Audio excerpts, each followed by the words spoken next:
We finally made it to the finale episode of Tell Me Lies. We finally have watched the entire second season. And dare I say, it might have even somehow been better.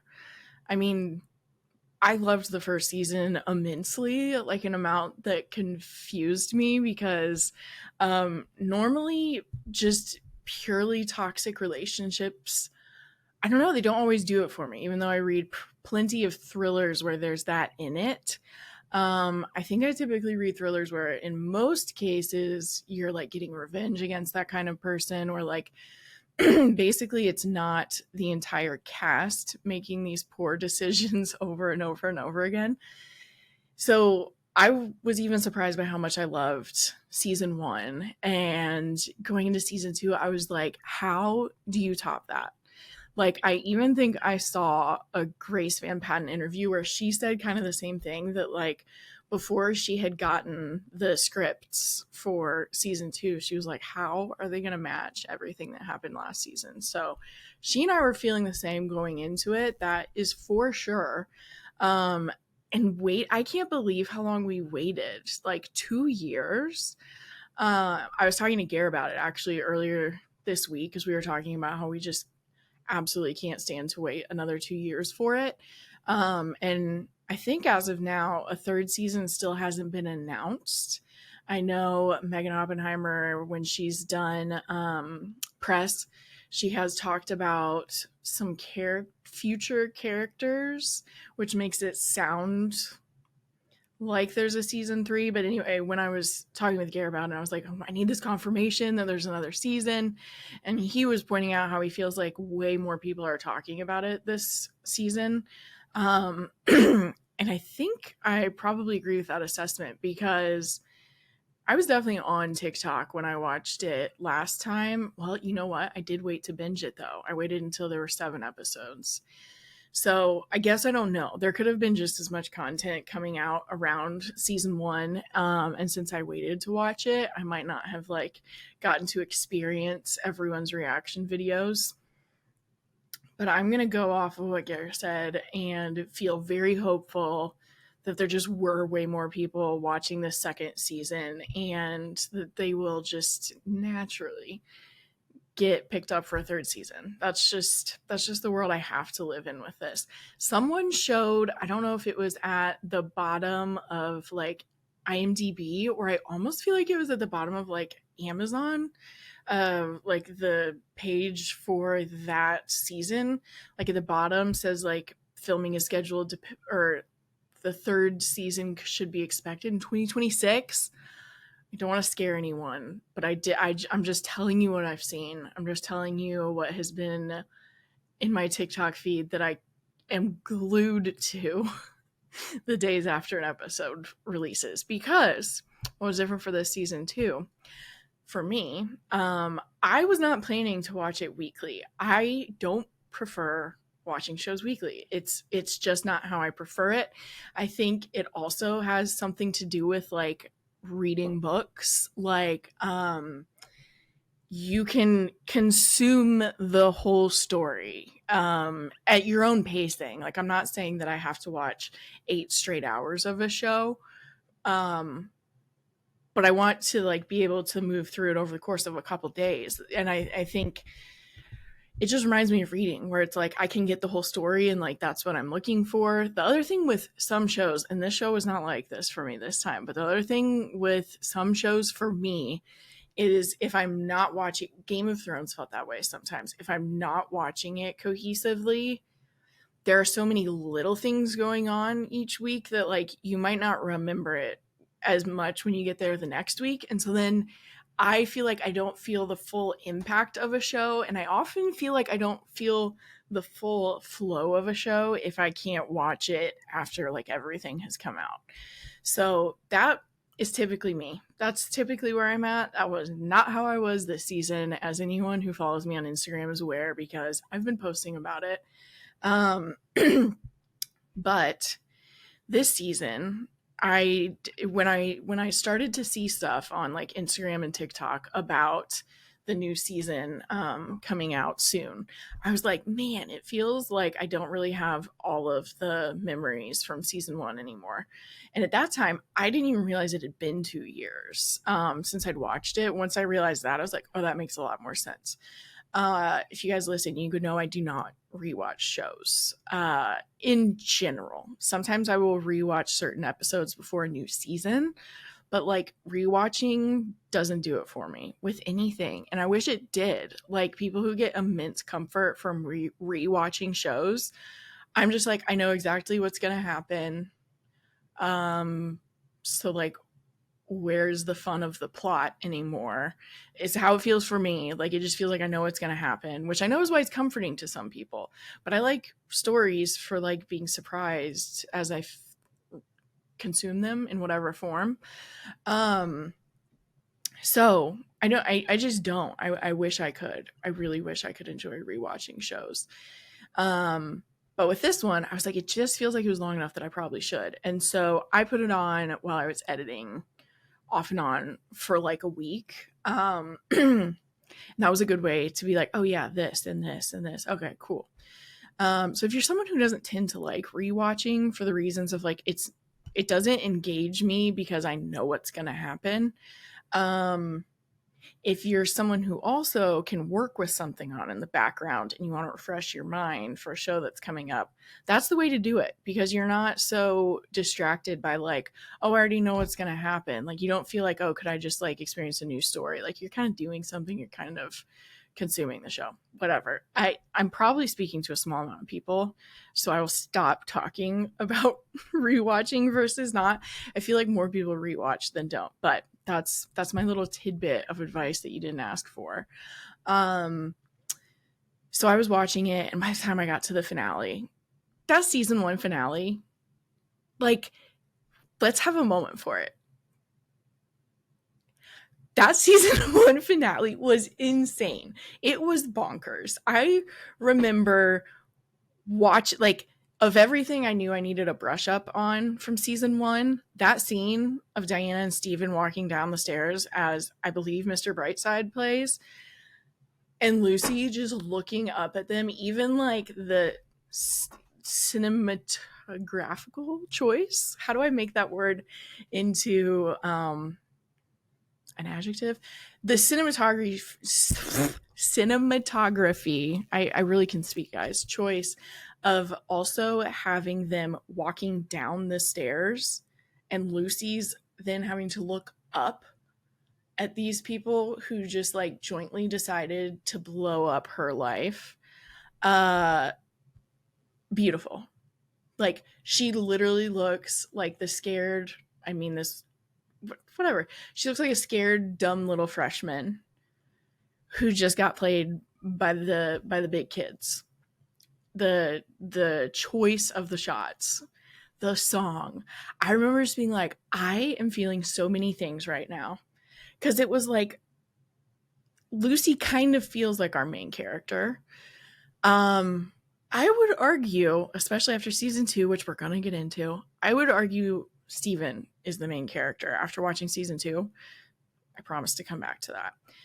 But definitely in season 1, Lucy is who most of the story is. We're experiencing a lot of the story through her, even though I also think they do a fantastic job of having a large ensemble cast that all have nuanced character development. Like, that part is off the charts. But my point being, for the most part, we experience Lucy as a main character. And if you're watching on YouTube, you can see how much, I mean, I'm getting into this because my hands just keep on moving.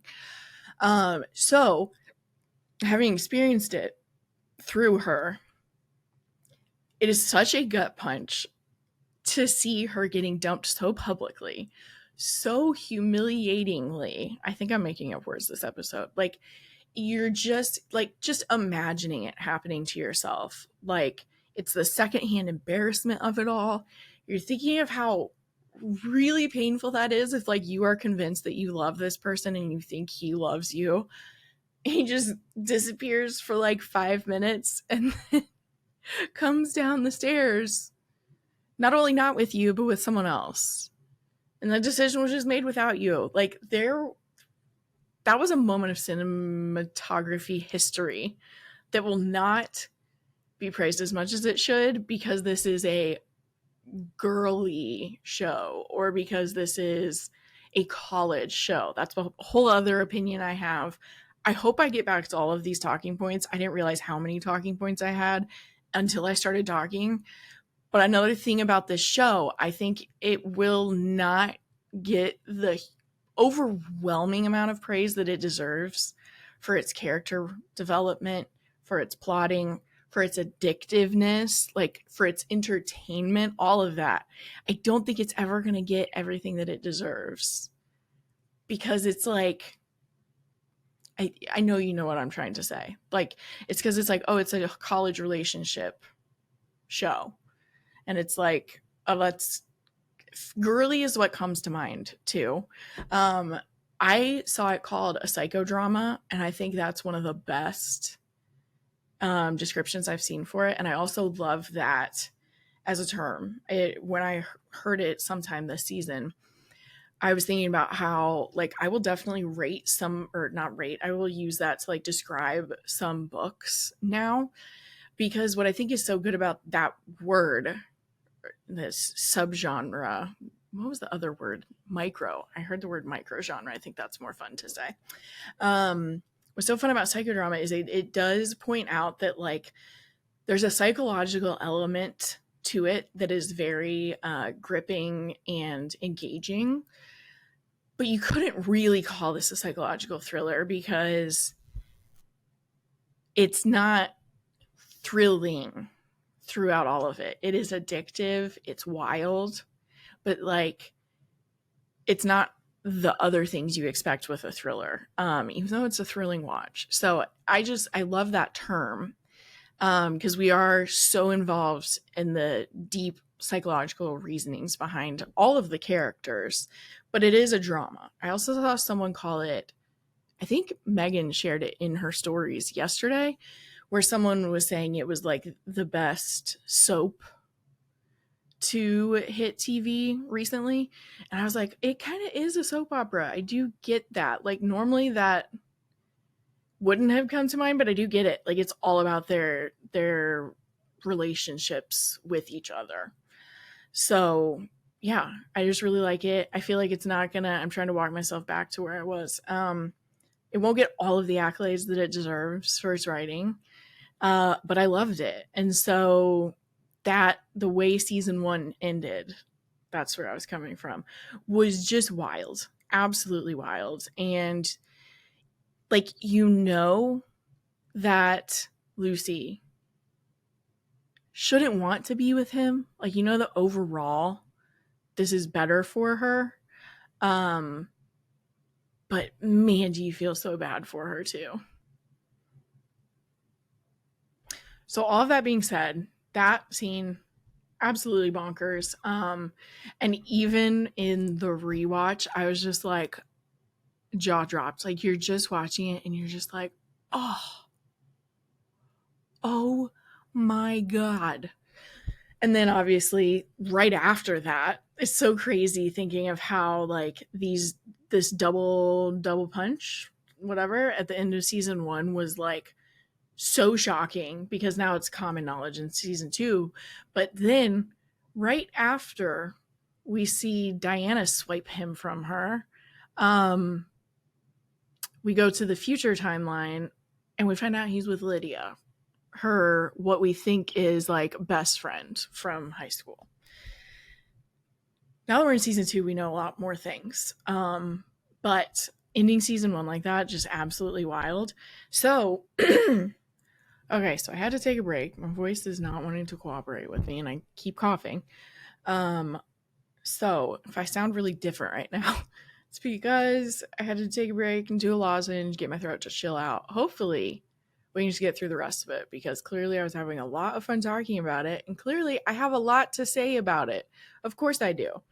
Every time I go to do a solo episode, I'm always like, okay, but could I pull anyone in last minute? Because like it seems like it would be easier to do in conversation, and it's great in conversation too. But I think I just get nervous that, like, oh, how long will it be? Like, how much can I talk about without a reaction, like reaction and conversation from other people? And then I start talking and I'm like, oh, I could do this every day. So I was rewatching as I worked, planning on watching season 2 after it had all aired. Um, but the day that I got to the finale episode of season 1, the 2 episodes from season 2 had aired already.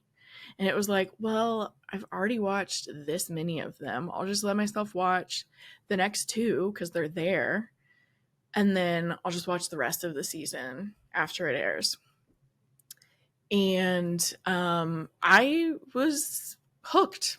I was like, wow, they managed to actually keep raising the stakes. I think that's what I was the most impressed with from the get-go of season 2 is season 1 had so many high stakes.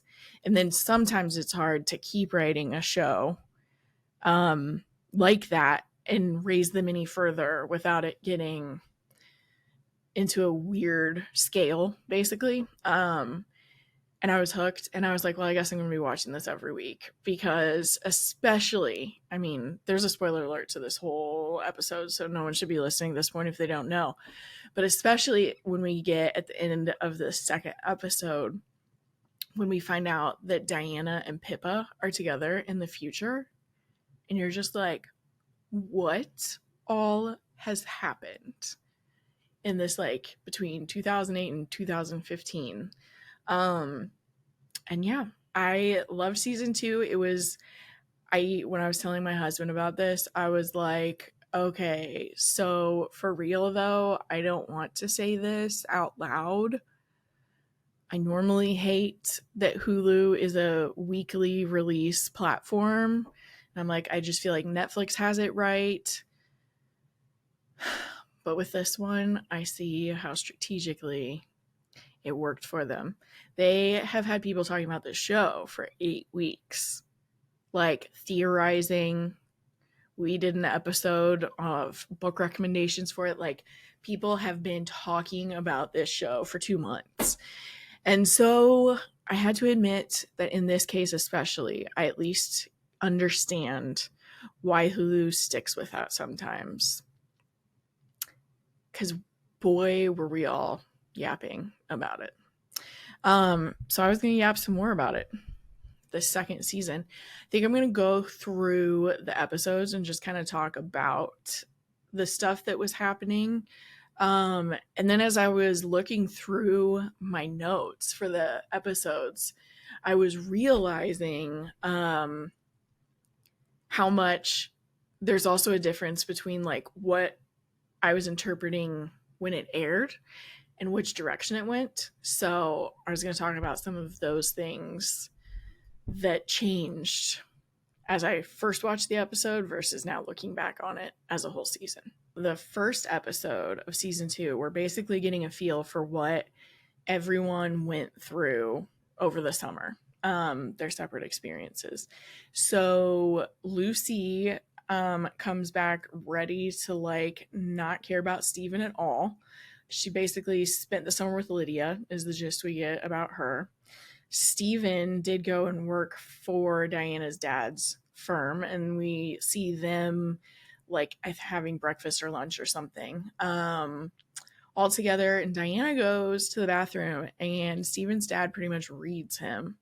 Not Steven's dad, Diana's dad pretty much reads Steven and pretty much calls him on how he knows that he's manipulative and says something about like you should learn how to align your actions with your intentions, something along those lines. He's basically telling him like, I am on to you, I know you are shady, and just know that I know. And I remember watching that episode and being like, it took a character that is not a main cast member to deliver this first truth straight to Steven. So I loved her dad in that episode. What else do we have going on then? So Bree and Evan are back together, not back together, they're together and they're both back on campus. And she's kind of saying that like something was kind of weird over the summer. And like everything seems really good with Evan, but like she's also like, I don't know, something seems wrong. So there's this mysterious tension that we're not sure of there with Bree and Evan as well. Um, and then we also go to a party at some point where Steven does try to provoke Lucy, just to provoke her and act like, oh, you must be so hurt without me. And she just doesn't care and just brushes it off and walks away. And I was like, at this point, I was like, oh, cool. They're going to go the growth direction for Lucy this season. Now, yeah, not quite the route they had planned for her. Character development in a negative direction. Like, I am not saying that they didn't grow her character. Her character definitely has more complexities and depth to her now that we know all of season 2. But at the time, I thought we really might be going in the direction of like how Lucy actually like comes into her own and realizes that this is not a good relationship. I thought that was the direction we were headed, and now we all know differently. But I loved it when it was happening. So that kind of sets the stage. That was kind of, we get all the information about who did what over the summer. And then we spent some time on campus. People's stuff, trauma, toxic lies are bumping up against each other again. And then in episode 2,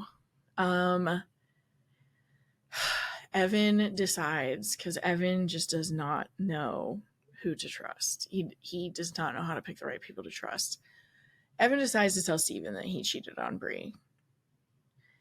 And Steven, because for no reason at all, he just has to stir up trouble with anyone and everyone that he possibly can, tells him that he absolutely should tell her and come clean.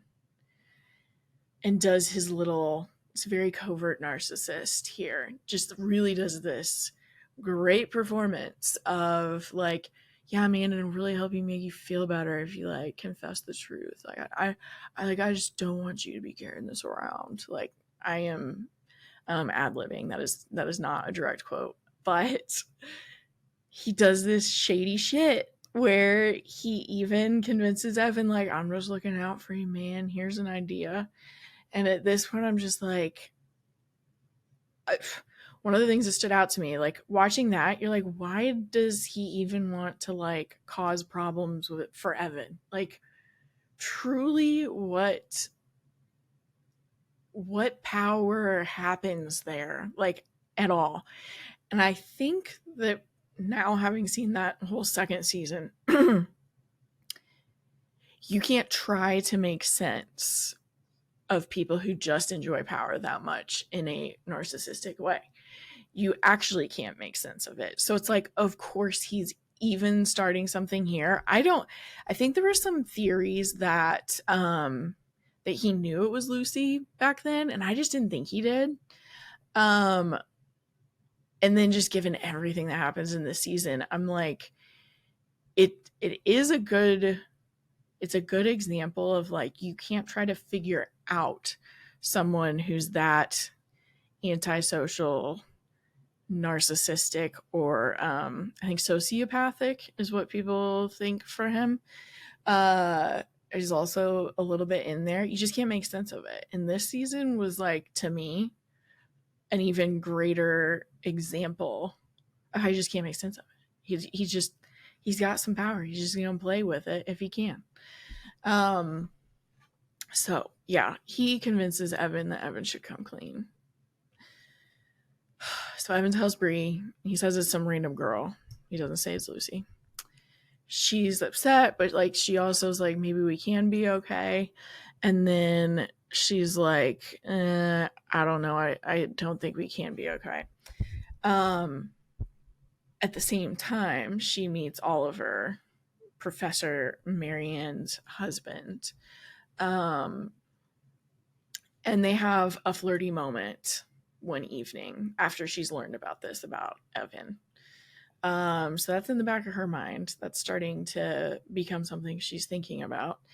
And um, she basically gets back with Evan for one night, I think. Yeah, I think so.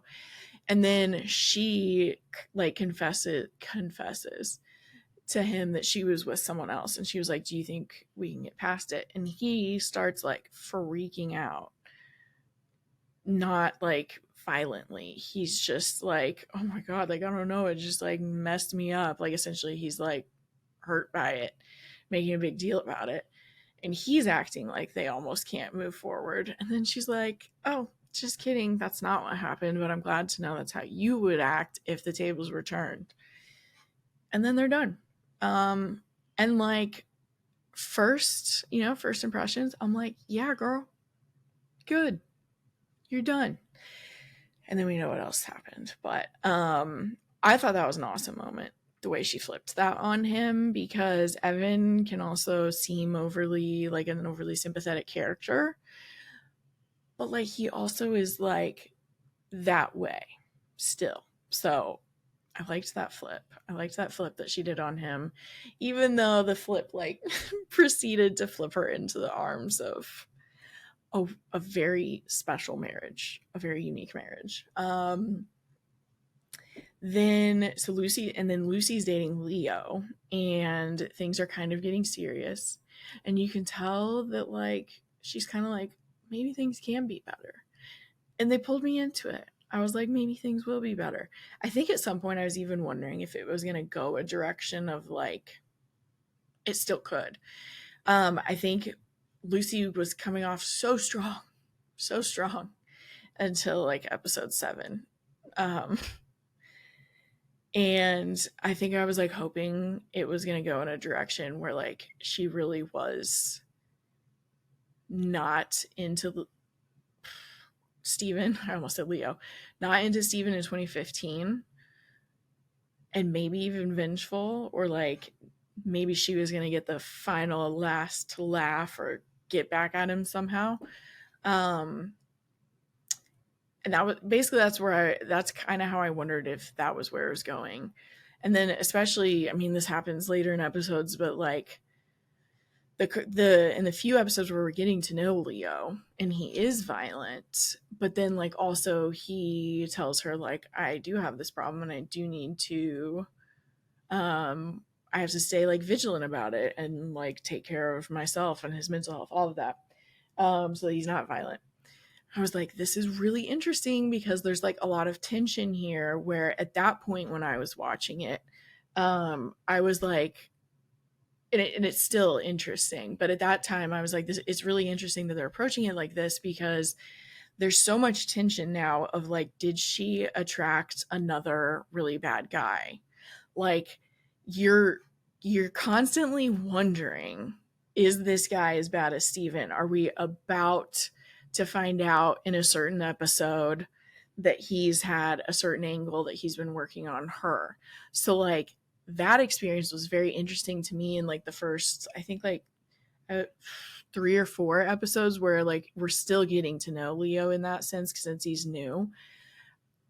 It just felt like there was so much tension already, because it was like, is this her pattern or is this her breaking her pattern? And so it also could be someone who really actually is working on himself a little bit or a lot and sometimes messes up,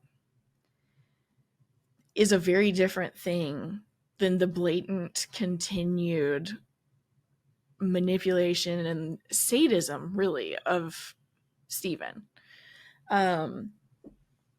So I just like was so concerned even the whole time that like we were about to find out that like Leo was also manipulating something behind the scenes. But like I also felt hope that he wasn't. Like I also kind of liked him enough that I was like, I really hope he's not like that. Poor Leo. Oh my gosh. Is Leo my favorite character of the season, technically? Okay, sorry, I'm bouncing around. But when I was thinking about what I would talk about in this episode, I was heavily thinking about the fact that by the end, there aren't many characters that I like in terms of respect or like would enjoy being around. So I was thinking, like, who would I even say? Which I saw a lot of people posting stuff like this after the finale aired. Who would you even say you like in this show? Not who's entertaining. This is essentially a show of villains. So it's like the way that, like, in reality TV, villains are kind of necessary because it gets people talking. It's like this whole show is villains. So I also think that's why that could be part of why it's so addictive to watch, because there are, as you can tell as I keep talking about it, so many opinions you can have about it because they have so many like wild interpersonal cross games happening basically. Yeah, so it's wild. And then I was like, I think it was just dawning on me. I was like, is Leo the only one that I could say I kind of feel like is at least like trying to be better, even though he beat the shit out of Steven in episode 8, which we are not to, but we're gonna jump around.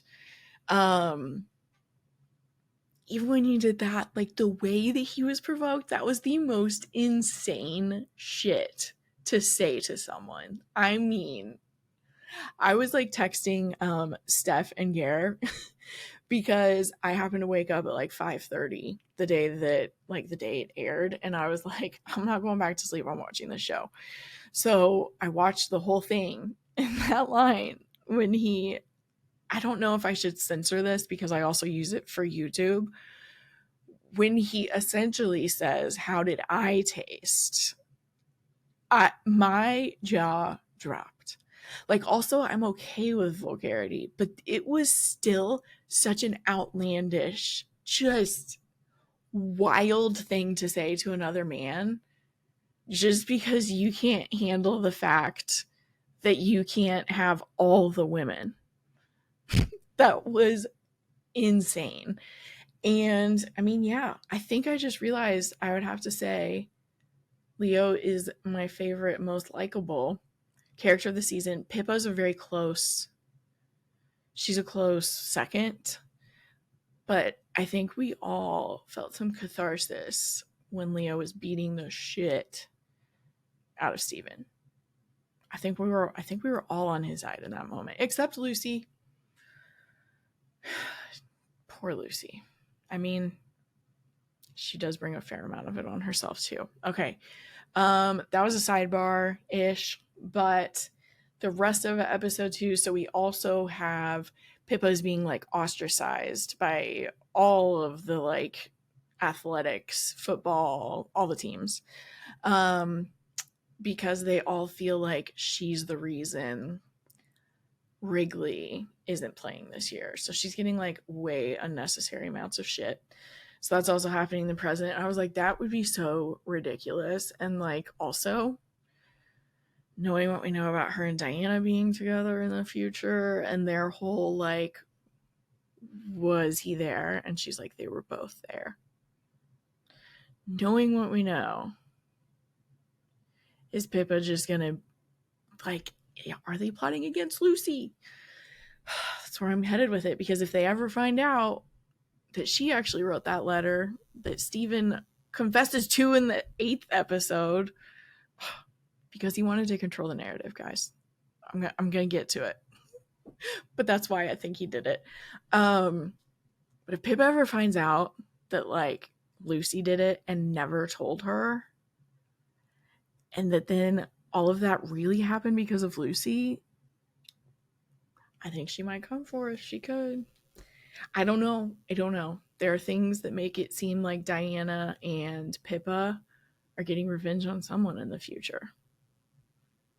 But it could be so many variations. So yeah, Pippa's basically ostracized, essentially, yes, because Lucy wrote that letter.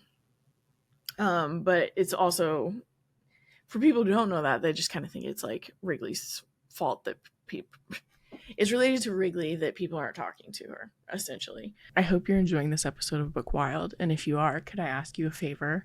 Could you go and rate and review this podcast on whatever platform you're listening? Ratings and reviews make the biggest difference in discoverability of the podcast, and I definitely want to find all of our fellow thriller readers out there. So if you could go rate the podcast and leave a short review, that would make a huge difference. Thank you, and let's get back to the show. And then near the end of episode 2, we're at a party, and Diana notices that Pippa had been gone for a bit and goes into a bedroom and basically finds her drugged in some sense. Well, yeah, Pippa didn't end up wanting to talk about it, so we don't really know details. So Diana sees her drugged in a bed, like basically, I think completely unconscious at that time.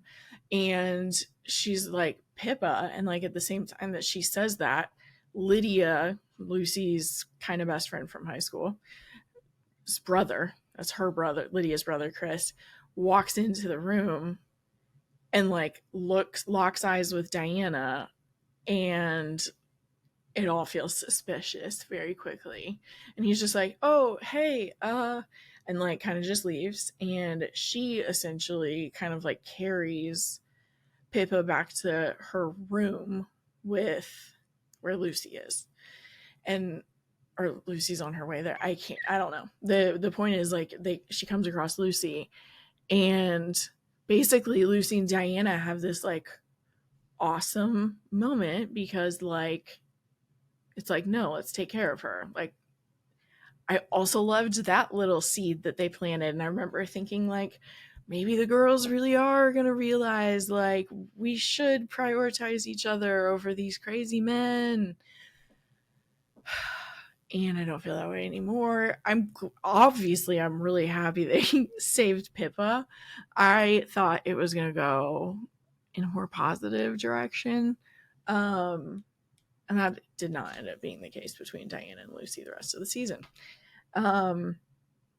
But still very nuanced having those two in this thing with Pippa. And then so also we have Bree and Oliver kissing for the first time. So that is starting to escalate. And what was intriguing to me about it at the time was it kind of was showing the gray area, in the sense that with the information we had at the time, it did seem like he was being clear that he would not leave his wife. Okay, I had to take another phone call. So I am hoping that I remember enough of what I was just talking about to wrap it up. But if I missed any little details specifically that I didn't wrap up, that's why. Hopefully I'll catch it in editing if I didn't. But the gray area was so fascinating at that point in the relationship, because there is this feeling that like she feels empowered through the relationship. Should she not? That's a separate question. But does she kind of feel empowered by it? Yes. Has he been upfront about the fact that he won't leave his wife? Yes. And she did come to him and was like, I think she says, I'm ready for you to kiss me, something like that. So it's like, also, she did initiate it that way too. And he's not actually her professor. So there's also the fact that there's not that power structure at play. However, she's 19 and he is 40 something, I believe. So it was nuanced. Of course, they managed to make it a little bit nuanced. I did see a take that if we saw a 19-year-old actress in that role, it would have felt even more uncomfy, because obviously Kat is not, the actress is not 19. And I was like, okay, I understand that perspective. But yeah, I mean, there were clearly, I just talked about multiple different facets and angles of their relationship. There there were just nuances to all of it. And I thought that was fascinating how they pulled that off. Like, you generally didn't think it was going to go well for Brie, but at one point I was hopeful that maybe she would just like get over him and she would be done. And I was like, maybe she's going to grow through this. I apparently came into season 2 hopeful. I don't know why. Why did I have all this hope for character growth? This is a tragedy. Truly though, that's kind of how I'm starting to feel about it. It is a wonderful tragedy to watch. Like, can't look away from an accident type stuff. But the show really is a tragedy. Especially Wrigley. Oh my god. So then we get into episode 3. And in 2015, we have a dual bachelorette party going on. And Steven talks to, at the time, Lucy's boyfriend, Max. And Lucy gets uncomfortable that they're even talking. And she kind of says, like, don't even talk to him. And Max is like, why does he still have this hold on you? And she basically just like excuses herself outside because she's just like annoyed by him. Then he comes out and tries to talk to her and be all like, oh, we're adults and cool. And then Pippa basically comes over and tells him to fuck off. And it's amazing. And that's why Pippa is my second favorite character this season. Like, Pippa had some great moments, even though she didn't want to look at the trauma of that night with Chris. She has some amazing moments with other people. Like when she basically says something along the lines of like, hey, Lucy, I'm going to pretend that I have something really important I need to talk to you about right now so that Steven will leave. But instead of just doing all of that, how about I say, fuck off, Steven, something like that. And so he just leaves. And I was like, Pippa gets it. Also, she slapped the shit out of him in slap shots, and it was amazing. Okay, I mean, she's a contender. What we've learned is my favorite Tell Me Lies characters are the ones who physically strike Steven. This is what we're learning. So she tells Steven to fuck off, and she has some conversation kind of about like, you don't have to go back to that. And Lucy's like, I'm not. And I'm like, cool. 2015 Lucy has been apart from him for so long. That's what I thought at the time. They did a great job with, this was something else I noticed. They did a really great job with the scenes that they chose from 2015 and the scenes that were happening in 2008 in the first act of the season. So like episodes 1 through 3, a little bit into 4. They did a really good job picking scenes that could seem like some characters were going to have character growth.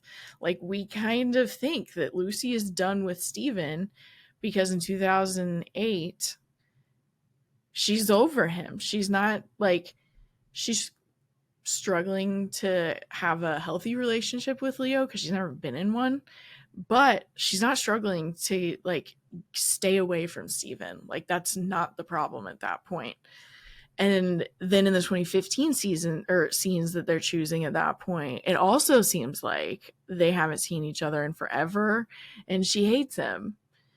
And that's also not the case that we learn later. So it's kind of cool how they were even deceptive that way with timeline. I think it's a clever use of that because sometimes we think seeing the future, like 2015, we think that can inform what's happening in the past, but it's not. We're not getting the full truth of the future. So I thought it was cool how they played with that. But he becomes her TA, of course, because he just can't leave her alone. And she gets pissed and she like goes to his door and basically confronts him about it and is mad and standing in her power, to use like therapy terms. Um and then throws his phone and breaks his phone, and that was pretty amazing too. But like, she is done with him and I'm like, this is so cool. What a cool route to take. What I didn't know, which is what makes the show so great. But she is like, she doesn't care. She doesn't care about him. She's trying to figure out her relationship with Leo. And then basically, I'm trying to remember the order of it. It's not totally important. We've seen the whole season at this point. But he then later comes to her dorm and like says a bunch of like confrontational shit, and then has like this seductive moment where it looks like he's about to take her pants off. That's the best way to describe it. And she is like, she was really angry 1 second, and now she's like staring at him, and we know that she can't decide what to do, and we're like, no, you have to know what to do in this moment. And she just can't help herself. And we're like, no. And then he like stops and tells her she should be embarrassed of herself. And then he leaves and she's just standing there. And I'm like, Lucy girl, the amount of secondhand embarrassment is just so heavy. Like, oh my God. I feel like, and it could just also be, let's be very clear, that they're also like very talented actors, Grace and Jackson. It feels like the fact that they're in a relationship is at least partially why, though, when we're watching the scene, even though I'm like, Lucy, no, we're also like, oh, chemistry. Like, you're aware that that's there, and they just do. They have chemistry on camera. I guess they're really not on camera, they're characters, but it's so conflicting, and I think that's what the show does really well too, because everything in me is like, Lucy, just put a stop to it. Like, I know this is tempting, but like, Lucy, don't do it. And she just lets him do it, and then he humiliates her even more. Oh my God, he just loves to humiliate people. It is his favorite hobby. I don't know. He loves it. He just loves it. So they have that moment, which now she's even angrier, and she goes to Diana's apartment, I don't know, and basically tells her what happened the night that Macy died. And Diana's like pretty much acting like she just doesn't believe anything. And then like Lucy like relaxes after she says it all and is very calm. And she's like, this isn't my problem anymore. That's the gist of what she says. Walks out, and Diana, there's some great facial acting in these moments. I remember the first time I heard people talking about that, I'm like, isn't like that a big part of acting anyway? But Grace's like transformation as she plays Lucy is so great. So great in that scene. You see her go from like feeling so stressed out and angry and a little bit scared to like calm and done. And then that is what makes Diana go from looking like incredulous to like, oh, she actually feels like she just got something off her chest. What does that mean? So both of them were stunning in that scene. I remember, I think I had that conversation with someone after that scene. I think what makes the show so fantastic too is there's some wild stuff happening on some like really highly toxic levels on the show. I feel like the actors, the whole cast's performances ground it so much that they can also then pull off all this high drama and just wildness. Like, it is wild. Not many people get stuck in a friend group this toxic. But the performances are fantastic. And then also the backstory we get that also then kind of informs the performances. It helps you understand each character, even though they're all acting just so poorly. So that scene was so impressive, both from the actors or actresses, I guess, in that scene, and the plot, the sense that like Lucy's like, oh, this doesn't belong to me anymore. I had so much hope for her. I had so much hope for her at this point. They're throwing me in directions that made me think she just might grow up this season. I was like, good for her. This is the well-adjusted way to handle this. And then poor Lucy just isn't great at making decisions often. And then sometimes she tries to make the right decision and does it the wrong way. And it's really bad the way that she chooses. Like, sometimes she's motivated to try to make a good difference, like episode 7, because I'm here, so we're going to talk about it. Her basically co-opting Pippa's story about the experience with Chris, but it's because she was tired of no one being held accountable. And it is a worthy feeling in that situation. And like, I understood that, like, for me, there is still a huge amount of empathy for her character, who felt like other women would be in danger if the story couldn't be corroborated. So you understand that, but was it the right way to do it? It just wasn't. Oh, it just wasn't. So that's my thing about Lucy. At the beginning of the season, I was like, she really seems to be standing strong in her power. And then things just got so bumpy throughout the rest of the season. Bree and Oliver hook up for the first time in this house that he's house sitting.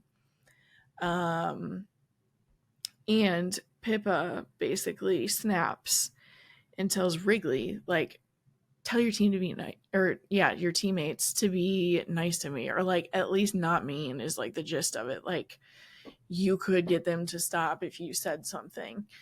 And she walks away, and Diana is sitting with Wrigley, and Diana basically says, she's right. That's the gist of what she says. And he's like, oh. And so that finally gets him to start thinking. And so we finally get that lifted from Pippa. She's not being ostracized anymore. But Diana came to her defense here. And so we're like, ooh, is Diana a girl's girl? Can she? Does she have it in her? Because let's still not forget, this is something I think is important to think about in season 1 and season 2. Do I think it is amazing the way Diana plotted her way out of his life when she was finally ready to leave? Yes. Love that. Love that for her. However, the way she got him back was by promising him that life. So, having the rewatch so recent, it also still is in my mind, though, that I'm like, but you wanted him so bad that you essentially said, like, I mean, I know you're with her, but like, I can give you the wealth and the life that you're gonna want. And that was how she got him back. So sometimes I'm also still like, you knew that would be the reason he would be with you. So I don't know. That part's it's interesting to me because that was like also how she got him back, and like in a really humiliated another woman in the process. Ugh, that part still is like, I'm glad she got away from him, but I'm also like, but look what you did to like get him. So, but do I love Diana and Pippa in the future? Yes. And our conflicted feelings about all of these characters, like the reason it's so addictive? Yes. So, all my conflicting feelings there. Also, Lucy at this point drops out of the class that Steven was trying to TA. Because she's like, no, I'm actually not going to talk to this guy. So in episode 4, we have the LSATs, and Steven is freaking out about them. Like, he's kind of cram studying, but like also I think he's just freaking out. So he's nervous about it. Diana is pretty confident about hers, like not doesn't seem bothered by it. Um, and then after the LSATs, he basically has a panic attack and like falls on the floor. But he's like not had panic attacks before, so Diana's freaking out and she's like, let's get him to the hospital. And so the more I think about it, why would they have x-rayed his lungs? Wait, whatever, it was a good way to progress this story. um Wait a second, why would they, I don't know if I'm onto something there, but why would they x-ray your lungs after that? Who knows? But they do. And the doctor is basically mentioning a fracture that is in a really common place for car accidents. And some people don't even know that they actually had a fracture. And he's like, were you in a car accident in the last like 6 months? And he's like, oh no. And we're like zooming on Diana's face, and she's like, oh, wait, maybe Lucy wasn't lying. So there we get our first seed of Diana beginning her diabolical plan that is the rest of the season. It is well played, and we love her for it. Then Lucy and Leo are having unique problems in this episode because they're about to sleep together for the first time, I believe. Yes, it is this because that's the rest of the scene. For the first time, but he uses a condom, and she associates that with how Steven was cheating because she was on birth control and he was still opting to do that. So basically, all of a sudden, she's now scared that he's doing this because he's sleeping with other girls. And they basically get in a fight, and it gets angry. And then at a point where they're like very angry at each other, she tries to, I don't know, advance something with him. And he's like, no, I don't want our first time to be like this. And she's like, what?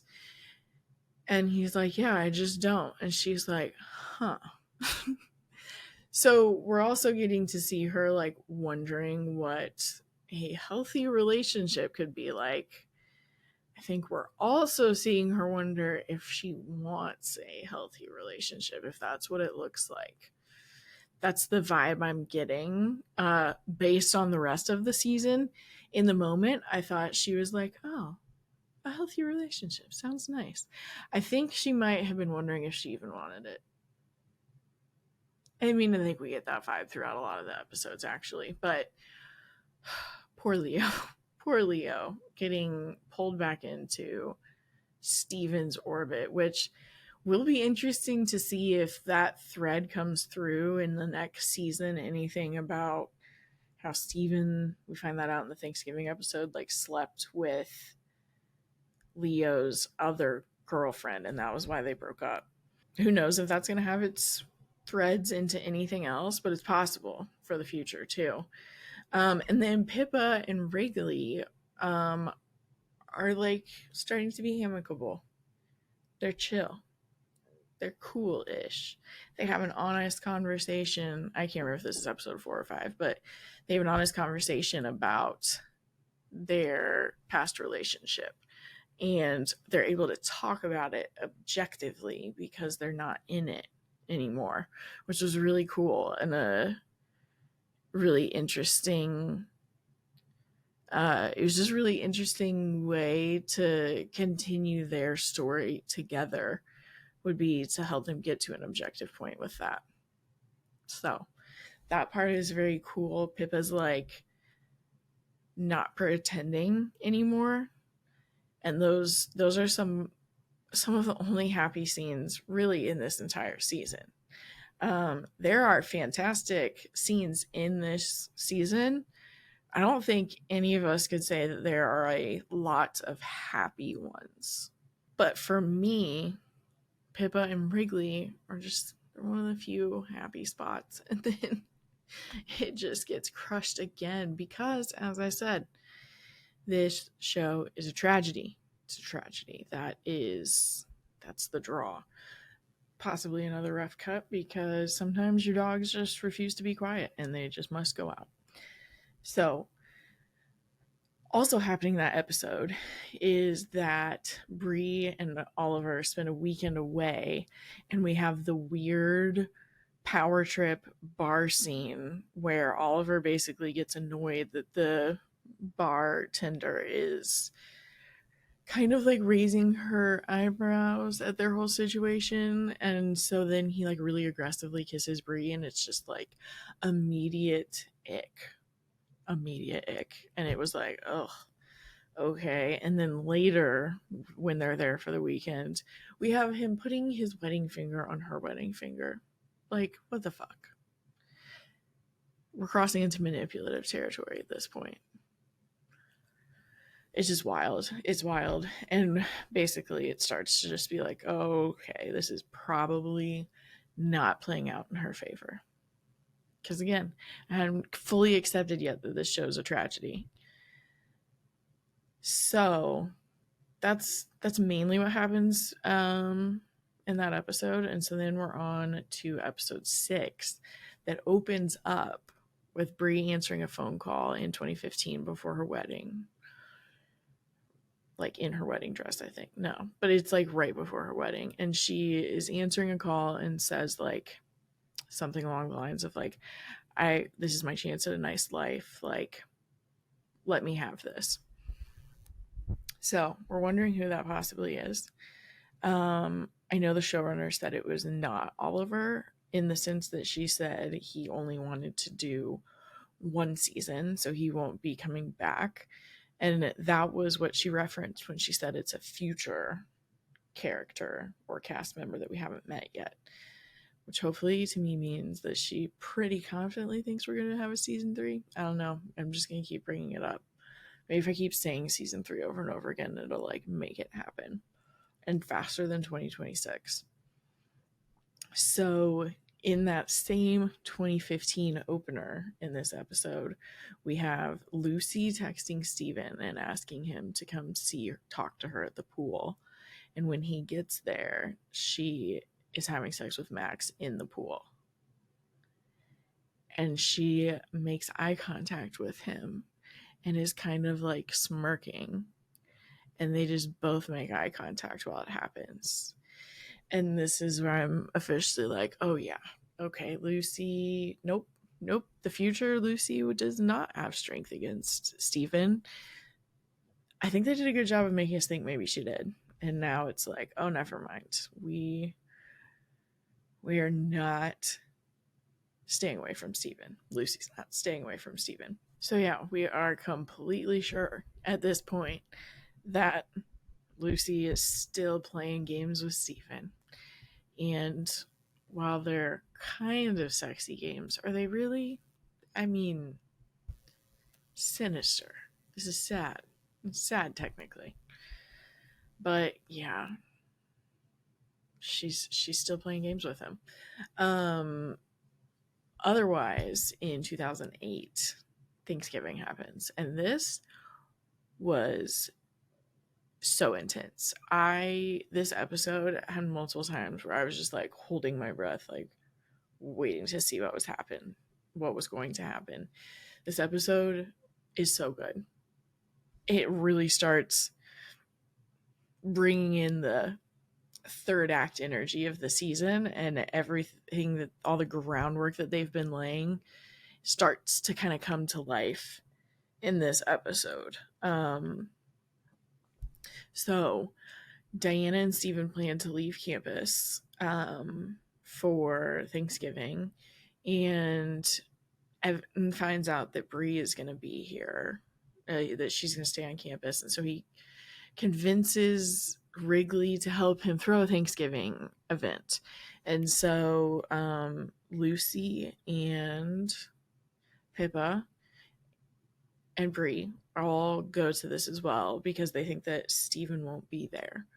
And then Steven and Diana end up being there because she says her dad's so angry at her that they can't go home. But now we know that she was just not wanting him to be around her dad because she was lying about the whole situation. So basically this Thanksgiving dinner gets way intense, way fast when both Diana and Steven show up, as well as the girl Evan is kind of seeing, but he says isn't his girlfriend, but she clearly thinks she's kind of is. So lots of stakes here. We get into Steven trying to like provoke Leo in the kitchen with Lucy by like kind of being like, did you tell her about, I can't remember her name, but essentially Leo's ex-girlfriend cheated on him with Steven, and that's what ended their relationship. He's just trying to start shit between Lucy and Leo. Lots of just mounting tension with that, and Bree is just like preoccupied with like where Oliver is for Thanksgiving because he's with his wife. But then they all decide to play a game of slap shots, which I have never played, and is quite the game. But you essentially are slapping people after they take shots, or after you take shots. I don't know. You guys know what I'm talking about. And the way that built so much suspense, because you're so nervous about who's going to be hitting who, and so it's like all of the secret stuff can kind of come out because it's a game. Not even secret stuff, but like the desires you have to hit someone can come out because you're playing a game. I was like holding my breath multiple times.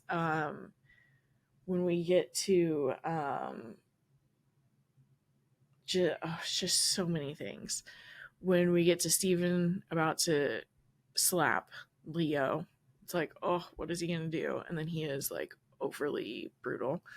Then we have Pippa slaps, just really goes for the slap against Steven, and that is a glorious moment. And then later Leo is in a position to hit him, and he just pinches his cheek and says, you're cute. And it's this moment that's like, ooh, is the fact that like Leo is able to maintain his chill going to be something where Lucy's like, oh, nice, this kind of a relationship? No, that is not what happens. So then more conversations start happening. Oh, and Evan doesn't slap Bree. He just touches her face. And so then his girl, who isn't his girlfriend, but she thinks she's his girlfriend, slaps him, and that ends that. So, and I think Bree also in that episode tells Evan that she's moved on, she's seeing someone else, and that he's older. And Evan's like, oh, okay. Then we get, I can't even remember what exactly it is that leads to it, but Diana ends up saying to Lucy, like, something degrading about, like, how he, or yeah, like maybe if he didn't date girls that were, man, what was the exact wording? I wish I remembered exactly.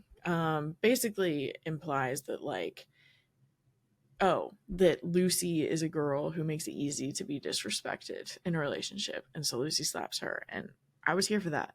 That was so unnecessary and took away all my feel-good feelings about Diana being a girl's girl and getting away from Steven. I was like, you didn't have to say that. You didn't have to say that. That was so unnecessary, and the slap was earned. But then Leo is now appalled by Lucy's behavior, and she basically tries to get him to see her point of view, and he doesn't. And he's like, Steven shouldn't like have this much pull over you still, and like I can't be around people like this, and he leaves her, as he should. But then they try to trick us again a little bit and make us think like, oh, Lucy has learned from this and is going to do something about it. And then we have this amazing scene where she basically sees him in the library studying, sees Steven in the library, and walks up to him and says something along the lines of like, I loved you even though I knew everything. Like I still did. And why are you punishing me for that? And I was so happy for her because it felt like stepping into agency herself and calling it what it is instead of like playing these games back and forth a little bit still. And it's a really great question. Like, why are you doing this to me? Like, I didn't do anything to you. That's the other wild, wild part about it. Like, he left her for a Diana. And now he's trying to mess with her life. Like, what is the point? Which I also feel like drives home the part that I was talking earlier about with this show, that it does a really good job of like, there isn't a point. There's not a point. Like, in some ways, it's because he wants to like keep her in his life, so she's keeping her engaged, but at the same time, there's not really a reason for him to keep messing with her this hardcore when he left her the way that he did. It's wild. So I loved that moment from her, and simultaneously was like, oh no, but she engaged with him. And so the thing with like narcissistic supply is if he's all of a sudden getting supply though now, and her behaving that way is supply, he's won. He got an emotional reaction out of her. Ugh. Then it was like, oh no, his interest is now piqued. It's one of those things where like even her standing up to him in that moment, it was good because she was seeing things clearly and saying things the way they were. But what it also still was only going to do with him was like pull him even closer to her, and becomes more intrigued because he is getting these emotional reactions out of her. So it was such a like, again, a really conflicting scene because you feel multiple ways about the incident and you feel like she's making progress, and yet even still like trying to make progress that way, she's just piquing his interest even more, unfortunately. Which is exactly what happens, because with episode 7 we are opening up with Steven having a dream that Lucy is helping him cover up the Macy incident, which in some ways she has helped him cover it up. I say that somewhat sarcastically, but you know what I mean. So he's having dreams about her now after she basically fawned in front of him, essentially. And his interest, unfortunately, is piqued again. So he wakes up from that dream next to Diana, who we now know is also plotting her way out of the relationship. And then shortly after that, he sees Lucy on campus, I think when she's running, and he tries to kind of say something, and she's like, why are we even having this conversation? Is the gist of her interaction with him. So she resists him again, doesn't engage in this situation. Then he goes to, I think, dinner with Diana at a really nice place. And it's funny knowing what we know now, because one of the things I remember about the beginning of that scene is he says something about like, we didn't have to go out like this, like implying like you didn't need to take me to this fancy place. And she's like, oh no, I think we deserve it. Makes it even cooler to know that like she was picking this place to stick it to him. And so it opens with him being like, we don't have to do this. And she's like, no, we deserve something like this. And so then we have her credit card getting declined. and she pretends that it's because her dad's mad at her and he must be closing her credit cards off, and so he has to pay and he is not happy about it. So all of these things she's now taking away from him, essentially, because as odd as it was, it's what she promised him with the relationship. I am not feeling sympathetic for him. It's just an interesting dynamic. Like, what did make her like need him so bad that she was going to be like, "Hey, come back to me and I'll take care of you." It's again conflicting and complicated and not clear. But he's stuck with it, and so he's definitely losing more and more interest in her. And then we have Bree going to this Christmas party at Oliver and Marianne's house. And oh boy, what a Christmas party.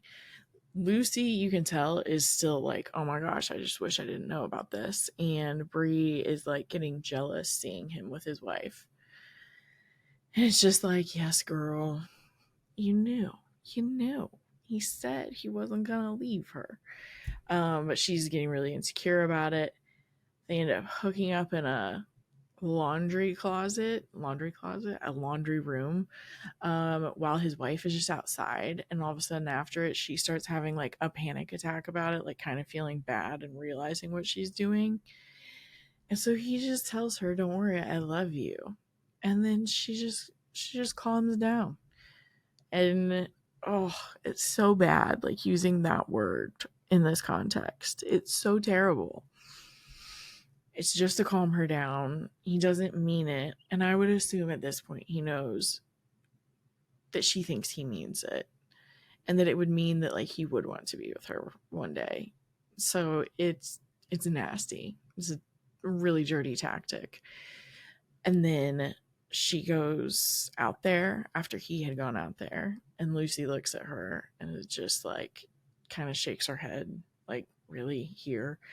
And then she sees him with his wife and she gets so mad that she leaves the infamous earrings. And it's funny because Evan gave her those and she started to feel like he gave them to her out of guilt. And then that ended up kind of being the case, that he gave like this expensive gift to her out of guilt. And then the through line of then her using it and leaving it behind when she's guilty of something is very interesting. Even though she's definitely using it hoping that it will end their marriage, she's also doing it because of something she's guilty of. So it's really interesting, the guilt attached to this pair of earrings through the whole show. So she leaves that behind, and we're just like, oh, Brie, girl. Ugh, this isn't the brilliant plan that you think it is. And then we get to the point where Lucy, after hearing a bunch of people at the bar while she's out with Pippa talking about how Chris is gonna not get any punishment because it couldn't be proven, because it was just one girl, and she's sitting there and she's mad that things are unfair, and she wishes Pippa could talk about it so that they could do something about it, makes that decision to say that she experienced the same thing. And this is what I was talking about earlier. This is the only thing that makes her a little more redeemable than Steven. I think we all can understand where she was coming from, even though we're like, maybe don't go about it that way. So it's one of those things where even when she tries to do something good by like maybe making a vigilante type decision, it just goes so poorly for her because she doesn't really think about it. She is swept up in it, which is also the entire problem of her with Steven. So it is consistent, but Pippa's obviously pissed. And then Diana comes over and is really pissed too, and points out to her that like by being a girl who lies about it, it doesn't help the overall issue of people not believing women about it. Again, really conflicting. It's what this show does so well, where we're like, somebody do something about this kid who's like drugging girls. And Pippa can't do it. And there's a nobility to being like, I'll do it. But you can't do it while you're lying. So it has just gotten so complicated. And of course, an issue that at the beginning almost felt like a hey, we all can care about each other moment between Diana, Lucy, and Pippa in some ways. Instead, it has just spiraled off into so many bad directions because of lies. It fits the show. Like, it fits the show that the so cancelable offense. I don't think it's great that Lucy did it, but I don't think she'll get canceled as a character. This thing that it is, like the thing that's so quote unquote cancelable, as the showrunner talked about, is just another lie. So it still fits. Like, of course, Lucy's gonna think that sometimes lying will even fix something, and it just doesn't. Especially not in this case. Yeah. So she does that. Lydia calls her and is so angry and says she won't be her friend anymore. Basically, Pippa is angry at her for doing it because now she's kind of involved in it. And she's like, why would you do this? Diana is really angry at her for the fact that it could make people believe less women.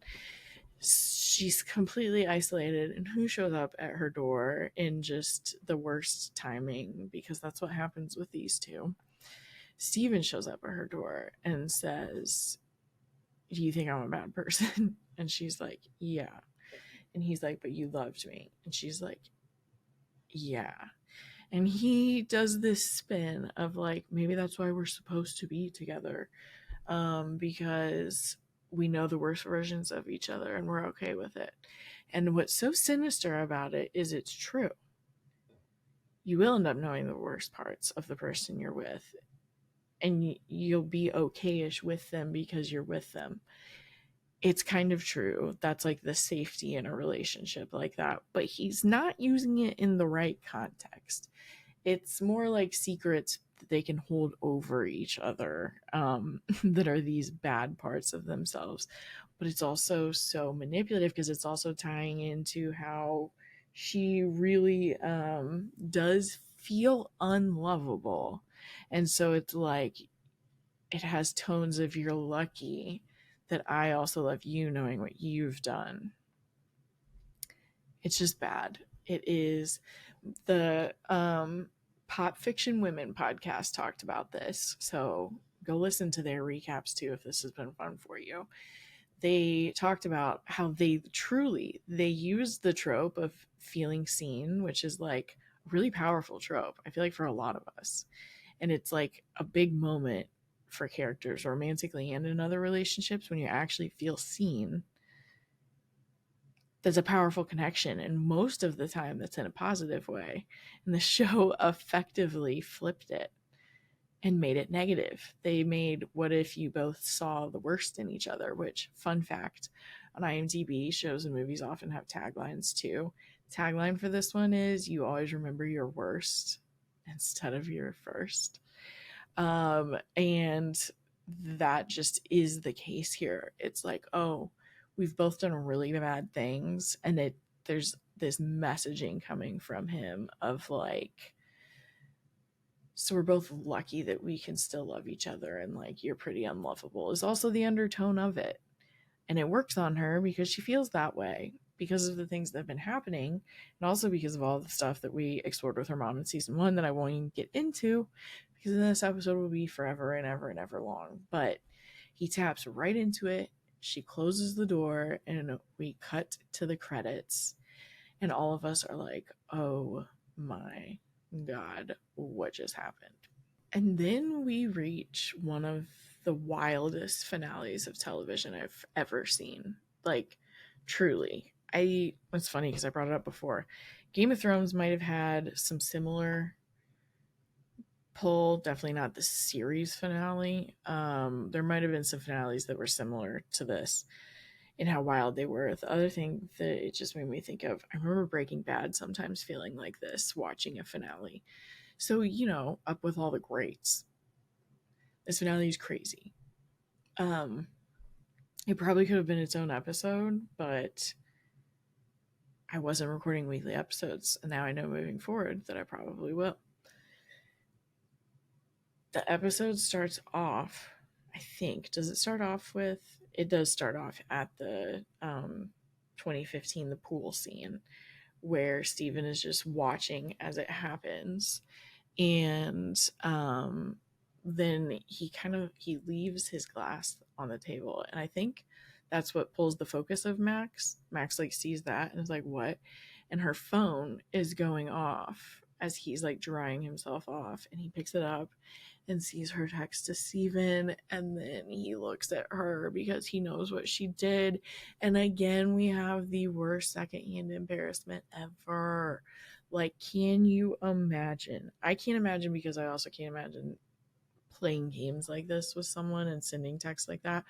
But can you imagine if you did get swept up into all of that, and then the person you were using as like a way to get back at him finds out you were doing it? Oh my God. Then we have one of the most succinct and poignant sentences of the entire season when Max looks at her and says, I bet you think you're still the victim. Called her out. He's right. He was so right. And it's so interesting to like have watched that scene in pieces over the whole season. Because at first we start off thinking she's with Max and doesn't even think about Steven. Then we transition into like, oh, they're having a good time at this. Then we transition to her being like, hey, come to the pool, and that happens. Then we transition out and find out that Max even found out. But at some point in that flow, you might have been like, it is kind of hot though. Because the show does a good job of kind of doing that. They're also all hot people. That's partially why. But then knowing that she gets caught in it, you're just like, will you ever learn? And it's an interesting concept because I've heard people talk about how, and I agree with this, 19-year-olds are like, you're young. You're so young when you're a freshman. And that tracks for me and makes sense for a lot of the decisions made in college. Even some of the crazier ones that are still happening in college, it helps it make more sense because it's like, oh, you haven't totally developed your brain. You don't totally know who you are. You haven't been burned enough to know what to stay away from. Like, you kind of get that. I have a lot of more patience with her at that age. The thing about this pool thing is, this is 2015. This is 7 years later. 7 years later. So this is not just the naivete of being 19, being a freshman, being a sophomore. They stuck with this. Both of them did. They stuck with it. And so now we have to experience a secondhand embarrassment when Max is like looking at her and knows what she did. It's crazy. So from that scene, we transition to them hooking up, right?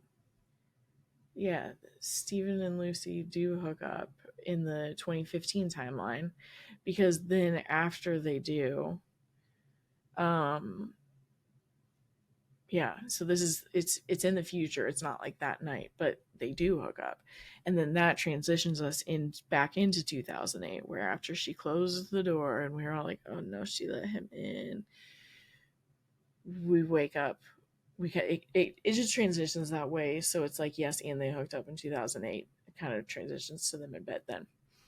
And she looks shook and he is not. And he says something and she's like, I have an exam in an hour. Like,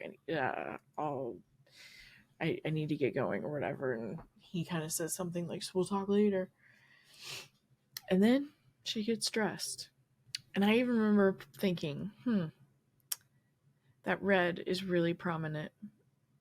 That's interesting. That's like a very It's a very prominent detail that we're getting to experience here. And boy, was it an important detail, as we now know. So she's panicking because she's like, why did I do that? And it was because she was at her lowest. Everyone had left. Everyone was mad at her. But everyone kind of was mad at her because of stuff that Steven was doing. She doesn't know that, but she's still like, why did I do that? And so, again, motivated out of guilt, which is she can't really sit with it. Motivated by guilt, goes straight over to Leo. Poor, sweet Leo's dorm or apartment. I don't know who's in what. And basically tearfully says, like, I do want to be with you. Like, you make me better. I'm so sorry. Do you still care about me? Like, is falling apart. And he essentially is like, yeah, of course I miss you and I do want to be with you. Drawn out. But, well, I'm just saying there's more, but that's the gist of it. And Lucy is just like, I do want to be with you. I do want to be with you. Kind of tries to stop them from hooking up a couple times, and then she just gives in and lets it happen. And we're just like, Lucy girl, really? Both of them in like an hour? No shame in general, but a little here, a little bit here, a little bit in this case.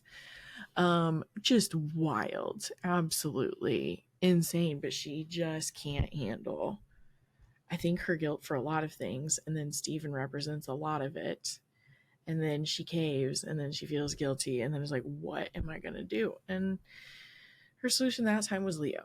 Steven effectively goes to break up with Diana and does this whole performance about it, and she calls him out on it and tells him stop pretending, and his whole face changes. More awesome grounded moments from these actors who are playing just really exaggerated versions of toxicity, but it's so real the way that they play it. And so his like face totally changes, and he's like, okay, fine. And she says something like, you don't feel anything, do you?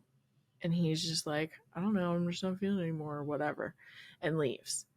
And then when he leaves, we also see her sit down and kind of sigh of relief. So those of us who are thinking this is what was happening at that moment, we're like, yep, this was how she wanted it to work. So he has effectively become interested in Lucy again. So much so that he even mentions it to his friends as he's like dodging Diana. Well, that was before, but anyway, he's back on her trail, as we know. So he kind of thinks that means they're back together, which is strange. But she obviously is trying to do everything she can to have that not be the narrative. So, like Christmas party, she and Leo go to it together, and Steven sees them and is pissed, and Evan tries to keep him out of it, doesn't keep him out of it. She's like giving him eyes, Steven eyes, like, do not say anything, please. But she knows he's probably gonna say something. They calm it down, we think we're cool, and then he walks back up to Leo, and again, I'm not even gonna say it because I'm putting it on YouTube, but describes what she was wearing. This red was it was important for a reason, and then asks him if he liked how he tasted. And then Leo beat the shit out of him. And what is that? Like the shot heard around the world? I feel like it was the beating heard around the world. I think all of us were like, thank you. Someone finally do something. I know violence isn't the answer, but like Steven sucks, and no one ever gets one up on him and gives him a little bit of what he deserves. It was so cathartic.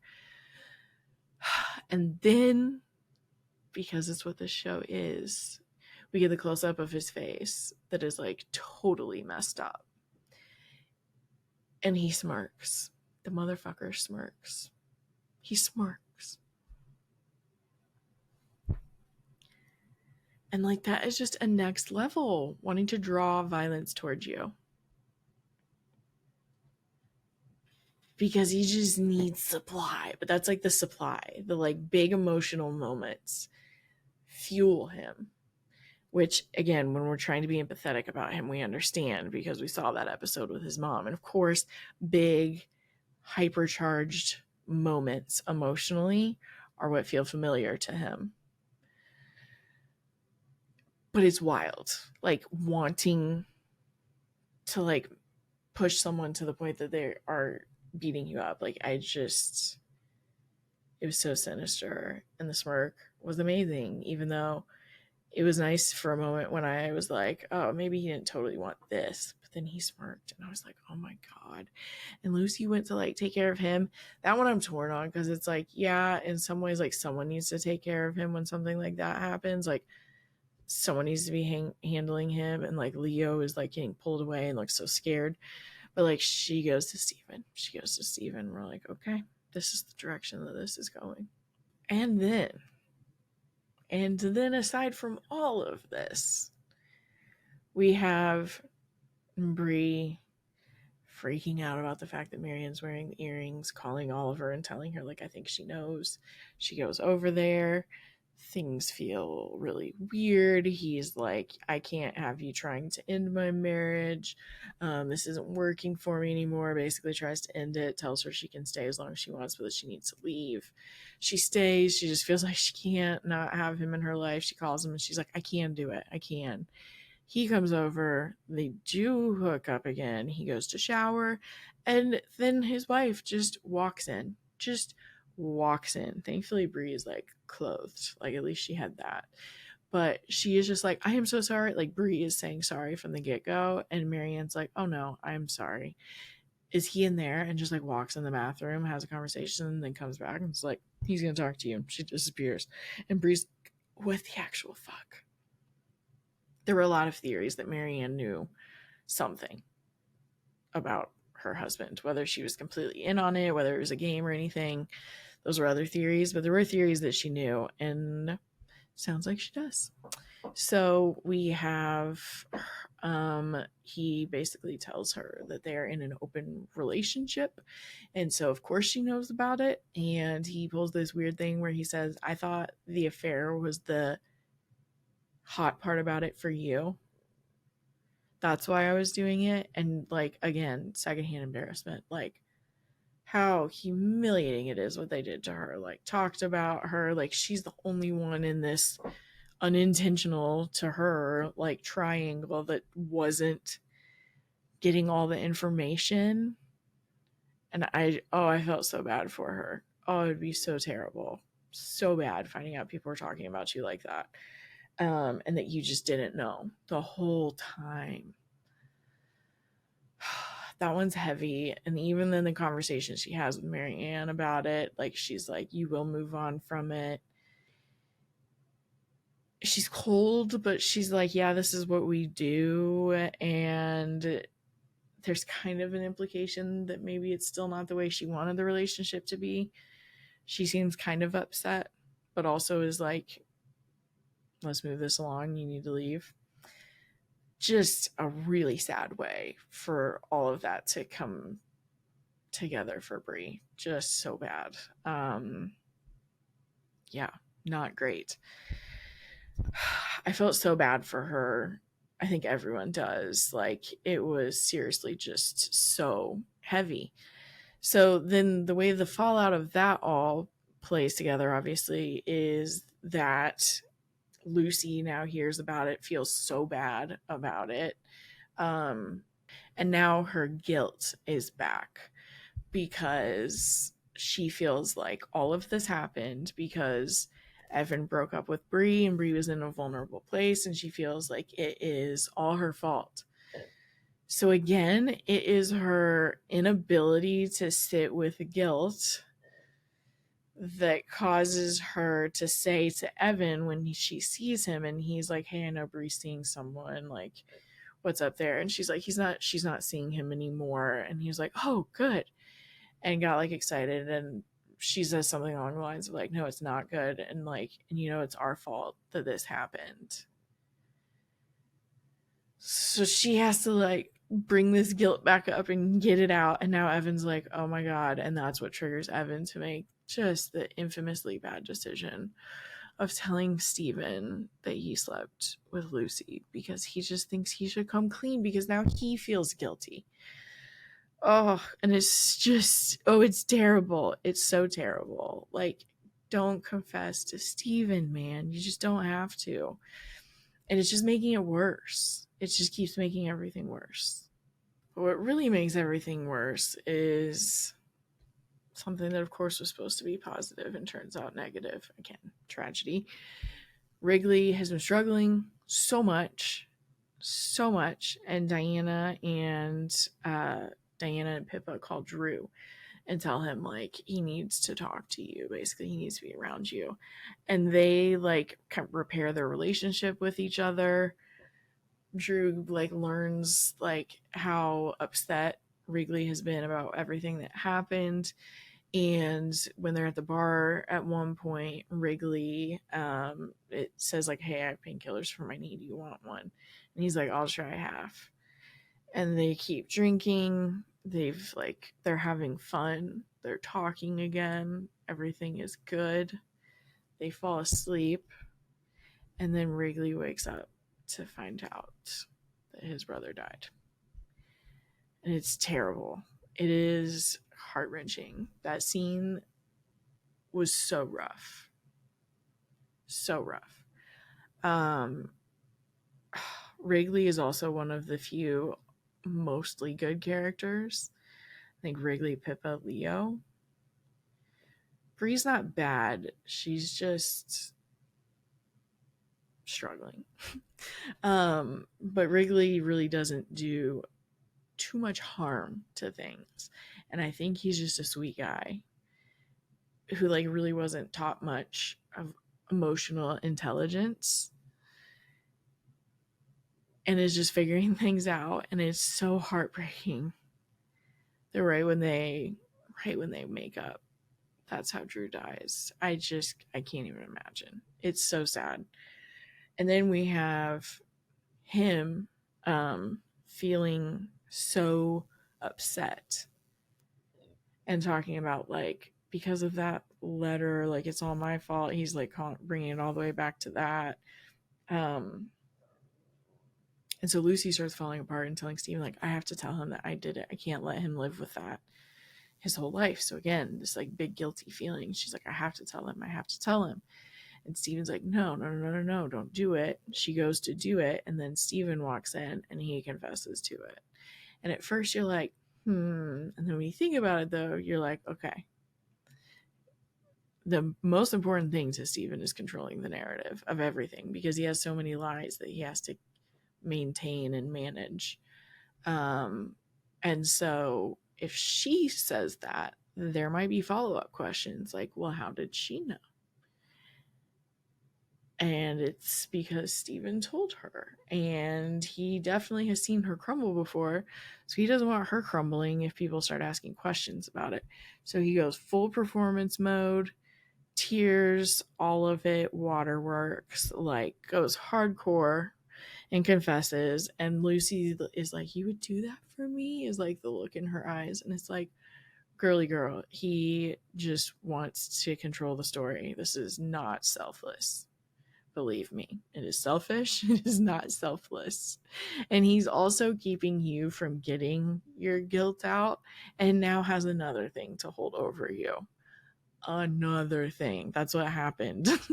He did not do something great for you. He made this worse, which is the theme of their relationship. So, of course, that's what happened. But, oh, that was so sad. I feel so bad for Wrigley because everyone whose lives are so sad because they're treating each other this way, they're having bad stuff happen, but not stuff this bad. And so it's so sad that Wrigley is like the nicer character who's not doing anything. This is the one that this happens to. Oh, it's so sad.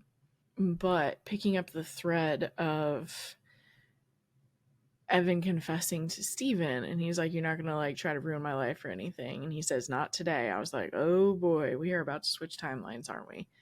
And then we do, and he sends this voicemail to Bree, telling her, with the record, not a voicemail, the recording of Evan saying that it was with Lucy, and him like being like, "You're saying this," and he's like, "Yeah, I am."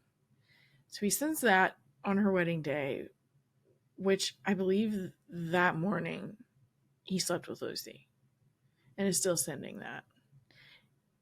Still sending that. Just unnecessary needs to just like poke at people and be mean. Like, it's wild. Um I love a lot of the theories that maybe Brie even knows already, like they've all talked about it. That would be cool. Um but this man is just still feeling the need to just be a total asshole. And in that sense, back to my point earlier, at the beginning of the episode, I'm sure, like it's billed as like both of them, Lucy and Steven, as the main characters. But like Steven is the main character in that he is the one affecting the most lives in the biggest ways. Like, don't like him. I'm obsessed with watching the machinations play out, but like it is all about his lies and his scheming is what is a lot of what the second season especially is about. It's just like all of these people that come in contact with him have this kind of stuff happen or are treated a certain way or whatever.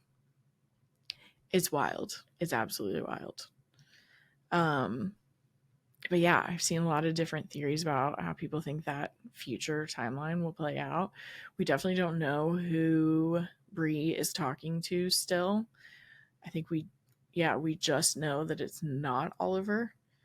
Um, and yeah, I just cannot wait to see where they're headed with season three. Um, it is just the way that they expanded upon the already high stakes and complicated storylines from season one into season two was so impressive that like I can literally only imagine how great season three is going to be. And we're just going to say that it's going to be because it better be.